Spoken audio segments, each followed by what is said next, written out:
Hello, my name is Pablo Montero Camacho from the Department of Astronomy of Tsinghua University, and I'm going to be talking about unveiling the astrophysics of reionization in the post-reionization era with DESI.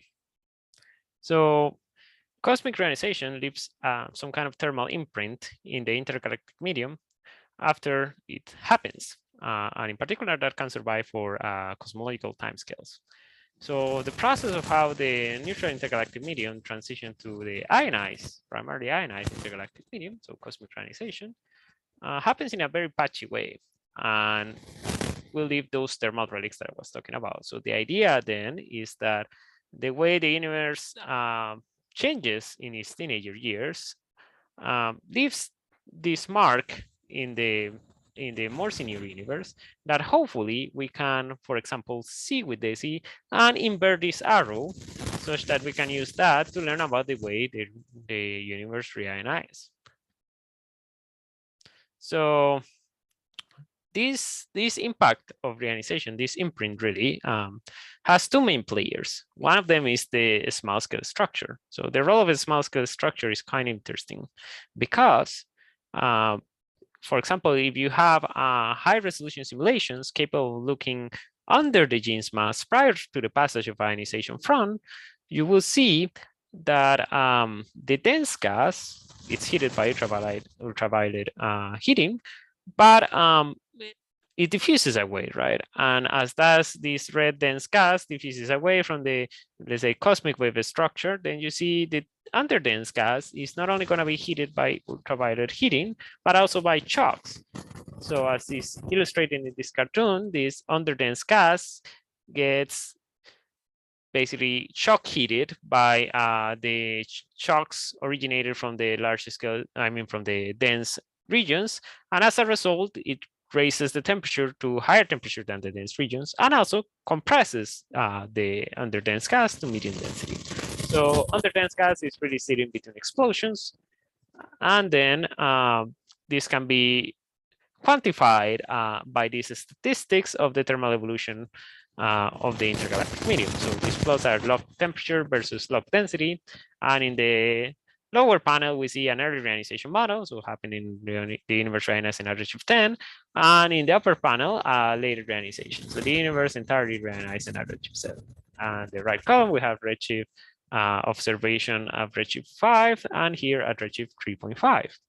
So we see that if the universe reionizes, for example, at redshift 10, we see something that is more closely resemble a power law, but there is some thermal deviations from, they say, the straight line that will be a power law. So the more blue it is, the more gas is sitting in these areas, right? But as we evolve time, we see the deviations get smaller and smaller. But if the universe reionizes, let's say at redshift 7, then we see a significant deviation from any kind of power law, which is usually what Lyman-alpha cosmologies use to parameterize the thermal evolution in the intergalactic medium. We do see some gas sitting in here, which will be the dense gas that recovers the power law quite fast after the reionization process. But if we evolve with time, we see that the deviation is quite significant. And in fact, they can even survive to redshift 2. The other main player here is the patchy nature of reionization. This patchiness guarantees that a patch of the sky will reionize at a different redshift of reionization as its neighbor, basically. So here you can see that as illustrated in this 21 Silver fast simulation. But this needs to be coupled to the fact that we will have this underdense gas that is lagging behind recovering this thermal evolution of the intergalactic medium. So that's where the imprint of reionization really comes from the merging of these two effects. This translates in the Lyman-alpha forest to a very powerful broadband systematic. So for example, here in this plot, we have in blue, the linear Lyman-alpha forest power spectrum versus the memory of reionization in green. And you see the ratio plotted under there that we can reach basically 60% of the signal at large scales. So this is particularly hard for Lyman-alpha cosmologies because then that means that we cannot ignore this signal since it's so strong. The interesting other features is that it's stronger at higher redshifts where we actually have less available quasars to observe the Lyman-alpha forest. And the large scale behavior, then it also necessarily not helpful, right? Of course, this effect is stronger if reionization occurs later. What we figure out is that, well, we can model this, so perhaps we can make it into a new science goal. So we need to figure out how it depends on the reionization model, what is the dependence with perhaps cosmic non-astrophysics, and how to deal with this decrease of the number of quasars. So in other words, is the measurement actually feasible? So regarding dependence with reionization history and X-ray preheating, we figure out that actually it does significantly changes the memory of reionization with different reionization models. For example, late versus early here, or slow versus fast. Now, these things are degenerate with each other to a certain degree. And in green, you see basically a model consistent with Planck reionization model for both panels.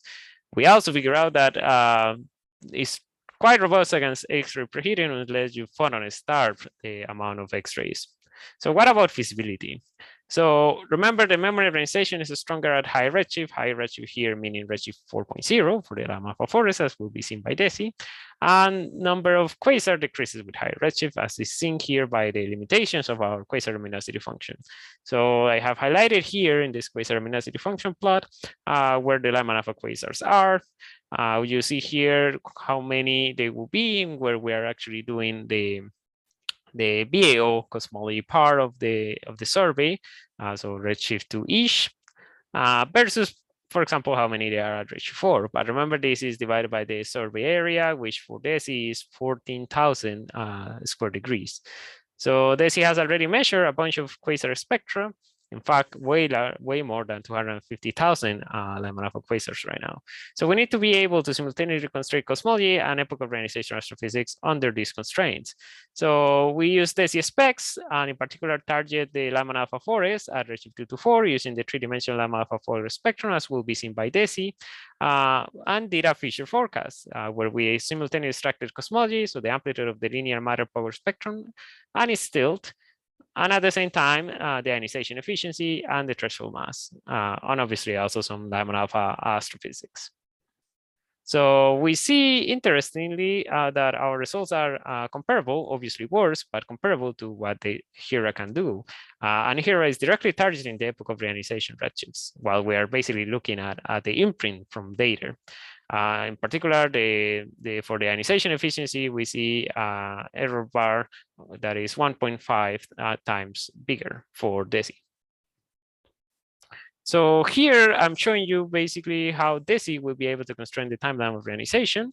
In blue, you have the 3D Lyman-alpha forest power spectrum ability, and in pink, the 1D. So the 1D-dimensional Lyman-alpha power spectrum has already been measured to even high resolution data, but we need to be able to overcome some challenges to actually transform this into a proper measurement. But I don't have the time to talk about that. So if you will want to know more, just write to me in the Slack or by email. Anyways, let's change gears a little bit, and there is something that is quite exciting to me, which is the reionization. This memory reionization affects also denser regions. And this leads to a memory reionization in 21 centimeter blind intensive mapping in the post-reionization era. So CG talk that is entirely about that. So once we have done that, we can unlock the cross correlation with the Lyman-alpha forest. So basically figure out what is the reionization effect on dense regions versus under dense regions. And this is great because, well, 21 centimeter is hard because the signal is varied by foregrounds. But Lyman-alpha forest is hard at the redshifts that are good for looking at reionization because the sparse sampling of quasars at high redshifts. Now, these systematics are completely uncorrelated. But that, of course, means that we should be excited about using this cross-correlation. So here in the right, I put a plot of basically how the memory reionization looks in the Lyman-alpha forest in green versus mini halos. So H1, 21 centimeter here in purple. And you see basically 20% of the signal increase for Lyman-alpha forest and roughly 5% for 21 centimeter. But in 21 centimeter part, we haven't finished the pipeline, so it's underestimated significantly. So what I want to say then is that we will be indeed able to, let's say, look at the more senior universe and invert the arrow by looking, for example, with DESI. and figure out then more about how the universe reionizes. And that's it. Without further ado, I want to thank you for your attention. If you have any question, feel free to email me or just write me in the Slack. Thanks again and goodbye.